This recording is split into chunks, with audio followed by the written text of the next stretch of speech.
Joining us now to talk all about this is Democratic strategist Isaac Wright. He's also a partner at Forward Solutions Strategy Group, and David Avella, chairman of GOPAC. Thank you both for joining us today. We appreciate it. Good morning. Good to be here. So, David, I'll start with you and the obvious question. Why this op-ed now? Why in the New York Times, which President Trump has repeatedly said is fake news?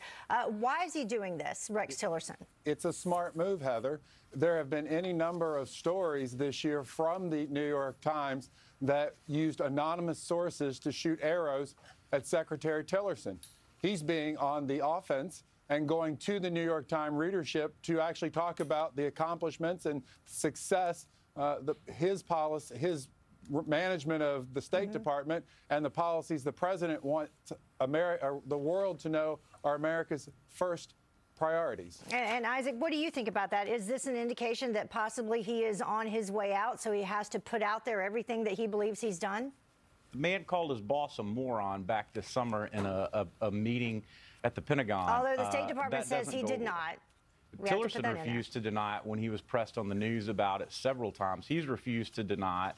Trump has openly talked, or the administration has openly leaked about trying to replace him. I mean, the guy's job is on the line. Our foreign policy under the Trump administration is failing. We have 74 senior posts at the State Department that are important to strategic diplomacy that not only are unfilled, we don't even have nominees for. We have 100 posts frozen at USA. We have the North Korean threat. We have the breakdown of the Iran nuclear deal. We have over 40 people killed in Kabul today, where ISIS is trying to establish a new safe haven in Afghanistan. We have foreign policy in shambles under the Trump administration. And frankly, Tillerson is probably the more responsible voice in the room. Well, let's get through. Trump is trying to conduct foreign policy via Twitter through reality TV style angry tweets at foreign leaders with nuclear weapons. Before we go on to that, let's stick with the op-ed itself and go through some of the things specifically that Rex Tillerson talked about. Let's begin with what you mentioned, North Korea. And in the op-ed, he mentions that their peaceful pressure campaign of the U.S. has cut off roughly 90% of North Korea's export revenue.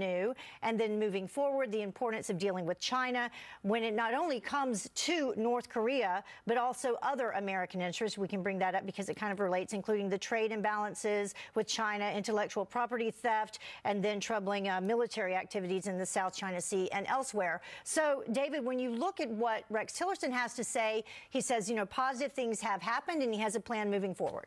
Absolutely. Let me first address Isaac's point. I will give him credit that he continues the narrative that the Democrats are pushing and many in the foreign policy establishment that somehow Tillerson's on his way out the door so that when he actually leaves, they can say, see, we've told you, we've been telling you, we've been telling you. That's not us. But don't be surprised if Rex Tillerson spends the entire first term of the Trump administration as our Secretary of State.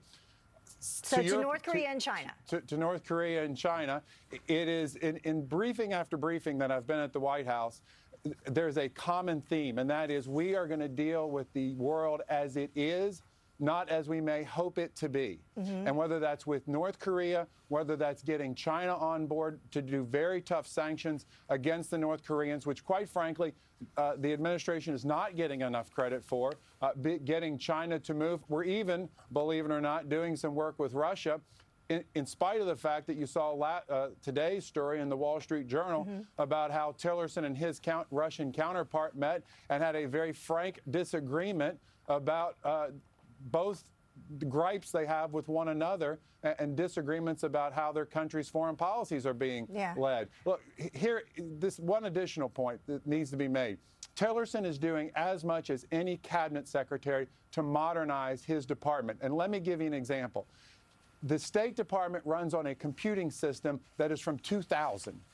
He says he is pledged to move over to the cloud so that just like every corporation does, just like academia does, just like anybody who opens up their Gmail account and is using a cloud system for their computing, so the State Department is finally going to start doing. He was told to reduce the budget by 30%.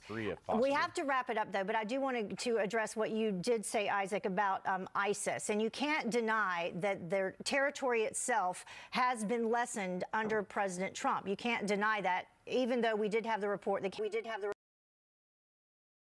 Afghanistan. Can I correct David's point on North Korea really quick before we leave?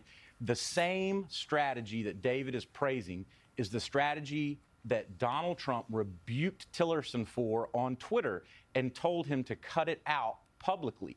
That's part of the problem with this disarray of our foreign policy. I'd also remind you that in the last 24 hours, satellite photos have come out that show China has sold over 30 times oil to North Korea since October, when it was illegal and Trump and Tillerson supposedly stopped it. Yeah.